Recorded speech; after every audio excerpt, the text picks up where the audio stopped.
Hello everyone, welcome back. In today's video, I'm going to show you how to fix error 0x80070043. The network name was not found in Windows 11 and Windows 10. If you're seeing error code 0x80070043 while accessing a shared folder or mapping a network drive, don't worry. This step-by-step tutorial will help you resolve the network path not found error completely. Let's get started. Click on the Start menu and type gpedit.msc. When Group Policy Editor appears, click to open it.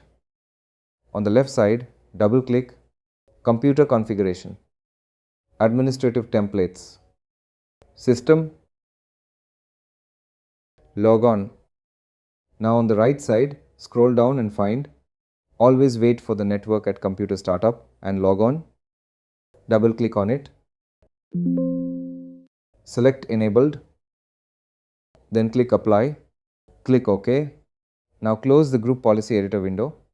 This setting helps Windows properly connect to the network before login, which fixes error 0x80070043 in many cases. If it did not resolve your problem, click on the Start menu, type Turn Windows feature on or off. When Windows feature on or off appears, click to open it. Inside the Windows Features dialog box, scroll down and find SMB1 CIFS File Sharing Support. Now expand it. You will see SMB1 CIFS Client, SMB1 CIFS Server. Check both boxes. After that, click OK.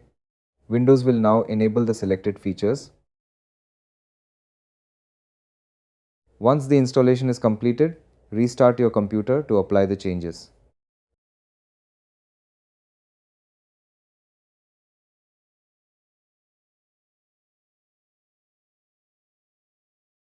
After restarting, SMB1 protocol support will be enabled on your system. After enabling it on both devices, try mapping the network drive again. Your error 0x80070043, the network name was not found, should now be fixed. That's how you can fix error 0x80070043 in Windows 11 and Windows 10 easily. If this video helped you fix the network path not found error, please like, comment and subscribe for more Windows troubleshooting tutorials. Thanks for watching.